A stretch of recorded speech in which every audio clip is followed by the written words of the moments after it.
আল্লাহ দুনিয়াতে কেন মানুষের বিচার করেন না? আল্লাহ দুনিয়াতে মানুষের বিচার কেন করেন না? আমার মনে হয়, আমি যেটা ভাবতেছি আর কি, যে আল্লাহ তাআলা তো সবাইকে, প্রত্যেকটা মানুষকে আল্লাহর কোরআনের মাধ্যমে, আল্লাহর নবীর মাধ্যমে, সাল্লাল্লাহু আলাইহি ওয়াসাল্লামের মাধ্যমে আমাদেরকে জানিয়ে দিয়েছেন কোনটা ভালো কোনটা মন্দ।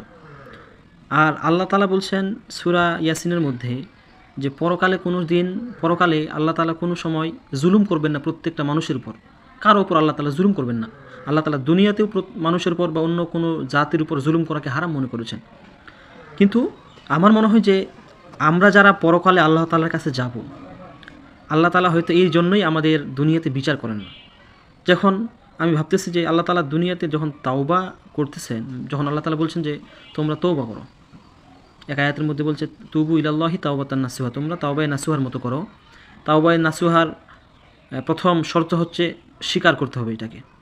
হ্যাঁ, যেখানে আপনি একজন মানুষের কাছে যাবেন, হ্যাঁ, যেখানে আপনার থাকতে হবে, আমি দুনিয়াতে একজনের কাছে আসি 10 বছর, আর বাকি 40 বছর যেখানে আমার একজনের কাছে থাকতে হবে, সেখানেই আমি যার কাছে যাব তার গুণগান, তার সাথে বিরোধিতা করা, তার সাথে তর্ক করা, তার সাথে খারাপ আচরণ করা, এইগুলো যদি আমি করি, তাহলে নিশ্চিত তার কাছে যখন আপনি যাবেন তখন আপনার উপর এগুলো প্রতিশোধ সে অবশ্যই নেবে। মানুষ আসলেই প্রতিশোধ নেবে। কিন্তু আল্লাহ তাআলা বলছেন যে না, আমি দুনিয়াতে মানুষের প্রতিশোধ নেই না, আমি পরকালকে প্রতিশোধের জন্য রাখছি। দুনিয়া হচ্ছে পরীক্ষা, আর পরকাল হচ্ছে জবাবদিহিতা। আপনাকে সেদিন জবাব দিতে হবে যে আপনি এই কাজটা কেন করছিলেন। আল্লাহ বলবে যে আমি কি তোমাকে কম কিছু দিয়েছিলাম?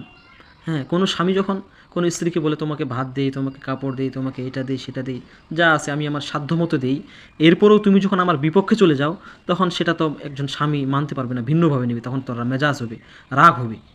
কিন্তু আল্লাহ তাআলা কিন্তু সেটা বলে নাই। আল্লাহ তাআলা বলছে যে তুবু ইলাল্লাহি তাওবাতান নাসুহা, যে তোমরা দুনিয়াতে অন্যায় করেছো, পাপ করেছো, যত কিছু করো না কেন, তোমরা তাওবায়ে নাসুহা করো, যাতে করে তোমরা সফল কাম হও আমাকে পাওয়ার জন্য। এরপরে তাওবায়ে নাসুহার শর্ত হচ্ছে 3টা: মুখে মুখে স্বীকার করা, অন্তরে ঘৃণা করা, জীবনে করবো না বলে ছেড়ে দেওয়া। এটাই হচ্ছে তাওবায়ে নাসুহা। এরকম যদি কোনো ব্যক্তি করতে পারে, তাহলে আল্লাহ তাআলা তার জীবনের সমস্ত গুনাহগুলো আল্লাহ মাফ করে দিবেন। এই হচ্ছে। কিন্তু আমার প্রশ্ন হচ্ছে যে আমরা যে পরকালে আল্লাহ তাআলার কাছে যাব, আল্লাহ তাআলার কাছে যে পরকালে আমরা যাব, আমরা কি নিয়ে যাব? আল্লাহর সারাদিন বিরোধিতা করছি, আল্লাহর হুকুম হাকাম মেনে চলি নাই, আল্লাহ তাআলার কাজগুলো আমরা ঠিকভাবে করি নাই। একজন মালিকের কাছে যদি আমার যাওয়া লাগে, একজন মালিকের কাছে যদি আমাকে থাকতে হয় 50 বছর, সেই মালিকের কথা যদি আমি না অমান্য করে চলি, মালিকের হুকুম যদি আমি মেনে না চলি, তাহলে সেই মালিকই আমাদেরকে ভালো চোখে দেখবে, নাকি সেই মালিক আমাদের উপর প্রতিশোধ নেওয়ার চেষ্টা করবে, তার বিচার করার চেষ্টা করবে যে তুই আগে আমার কাছে ছিলি না বলেই আমি তোকে কিছুই করতে পারিনি, হ্যাঁ, এখন তো তুই আমার কাছে আসছস, এখন তোর কী হবে? এই জন্য আসলে যারা বুদ্ধিমান তাদের জন্য ইশারাই যথেষ্ট। আল্লাহ তাআলার কথাগুলো আমাদের মেনে চলা দরকার।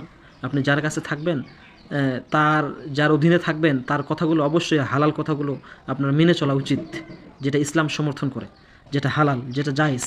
আর হারাম যদি হয় সেটা আপনি পরিত্যাগ করতে পারেন। এই জন্য আল্লাহ তাআলা বলছেন তুবু ইলাল্লাহি তাওবাতান নাসুহা, আমাদের সবাইকে তাওবায়ে নাসুহা করা উচিত, যাতে করে আমরা সফলকাম হব এবং যতই গুনাহ করি না কেন দিন শেষে তাওবা করে আমরা আল্লাহর দিকে ফিরে আসবো ইনশাআল্লাহ। এটাই একজন মুসলমানের পরিচয়, এটাই একজন মুসলমানের কর্তব্য ইনশাআল্লাহ। আল্লাহ আমাদের তাওবা করার তৌফিক দান করুক, আমিন।